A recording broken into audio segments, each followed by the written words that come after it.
future of solar is bright. The future of solar PV, photovoltaic energy 1.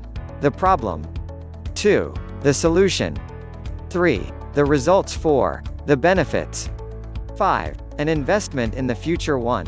The problem, traditional sources of electrical power generation are running out as production will peak in the next decade but demand will continue to rise. Energy prices will continue to rise at a higher rate as well as the number of outages during peak hours. There is the obvious problem of the pollution we are causing to our environment. From my perspective, the world's energy needs vary greatly. There is no clear single solution to the problem of supplying the world's energy. All forms of energy production have issues associated with them, i.e. 1. Coal, pollution, strip mining. 2. Natural gas, cost and lack of infrastructure. 3. Hydro, limited availability, environmental concerns. 4. Wind, limited site and resource availability.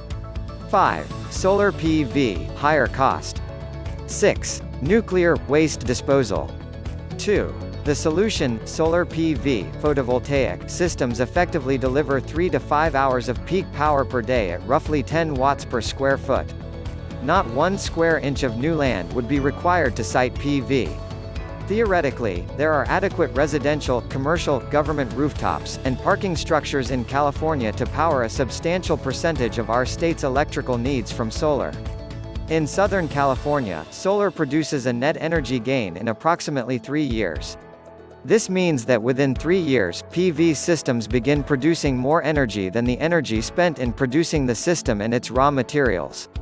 Best of all, the energy produced costs zero emissions.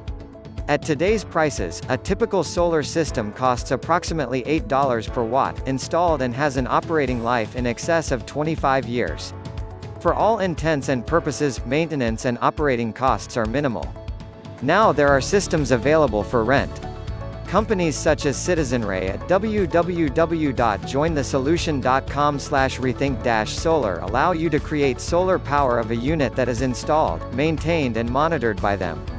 You merely pay the monthly rental fee for you clean electricity, which is the same price as you pay the electric company for you electricity. Also, they allow you to lock in a rate now for up to 25 years, so you are paying the same price throughout the entire contract. 3. The results, solar energy increases the diversity of power and adds stability to a fossil fuel-favored energy structure, while reducing greenhouse gas emissions. 4. The benefits.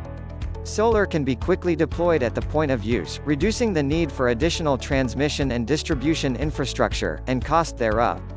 Solar operates most efficiently at midday, when grid demand is at its peak. By decreasing the strain during peak hours, the longevity of existing power plants and infrastructure is extended, lowering further the cost of energy production.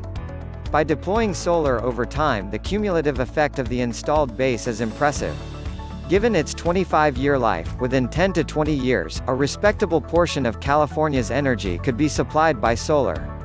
Once installed, the cost is fixed. In comparison to traditional sources of energy, the fuel cost is non-existent, and operational costs are limited. A solar system's cost is amortized over its life. There are no rate hikes due to fuel or operating cost increases. 5. An investment in the future. There are some negatives. Presently, solar costs more than traditional energy generation. Its efficient use is limited to daylight hours unless storage is employed. Admittedly, the solar industry today is not large enough to address all of our needs. The solar industry does not have the financial influence to compete with existing utilities, which typically oppose PV, within political circles. Industry revenues globally represent only 3.0 billion per year. Globally, the industry has experienced an annual growth rate in excess of 18% in over a decade. This rate of growth is equivalent to that of semiconductor, telecommunications and computer industries. Clearly, there is no easy solution to California's energy problem. No doubt, a variety of technologies and tools are needed to ensure California's energy independence and security. The solar industry needs your support. For those interested in promoting a clean, safe and environmentally friendly source of energy, I urge you to write your representatives in the state and federal government. Make it clear you vote for representatives who support current legislation aimed at advancing the deployment of solar energy, such as the net metering law, which allows the solar producer to feed surplus power onto the grid, causing the meter to spin backward, lowering the electric bill. Tax credits and deployment subsidies provide the revenues necessary to support research and development of more efficient solar systems. Remember, in the 1970s the state of California enacted emission standards that surpassed the rest of the nation. The argument against these standards was the cost of such improvements. Almost 30 years later, the impact is in the air and reflected in the increased fuel economy of the vehicles we drive. Solar energy is part of the solution and is a key to America's long-term energy supply. After all, fossil fuels have a long history of issues with respect to stability of supply and cost. The outlook of solar power is bright. 1. Solar will sustain its torrid growth, as costs continue to fall. The solar market has grown at approximately 40% per annum in recent years, and there are many reasons to think that it will sustain, if not exceed, that clip in 2008. Solar panel prices have followed a predictable experience curve since the 1970s, with prices dropping by 20% with each doubling of manufacturing capacity.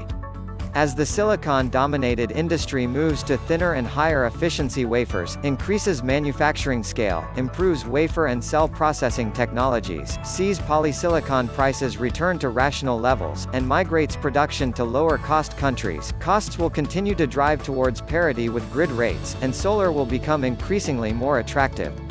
Companies have developed creative PPA power purchase agreement financing models to reduce or eliminate upfront installation costs, which will make solar more accessible for a wider range of corporate and residential customers. The election year should also see more state subsidy support for solar and a renewal of the federal tax credit, which will further bolster growth. 2. Emerging startups that benefit from the polysilicon supply shortage will face increased pressure, as the Poly-C crunch begins to ease.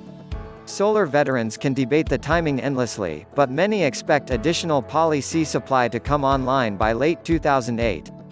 Startups that tout silicon-independent solar solutions, like concentrators and thin film (CIGS), ASIC cadmium telluride, etc., will face pressure to come to market more quickly, as their cost-supply advantages erode with greater availability of Poly-C and a retreat from spot pricing. E.g., none of the CIGS thin film startups, which have collectively received hundreds of millions in investment in recent years, managed to reach mass commercialization this past year as many had projected. They will continue to be under pressure to reach market before the window of opportunity closes. 3. Entrepreneurs will increasingly look beyond cell and module production. As the technology-heavy areas of cell and module production get crowded, more and more entrepreneurs look to startup opportunities in the downstream balance of systems part of the value chain. This area has seen less attention to date, yet makes up approximately 50% of the total installed cost.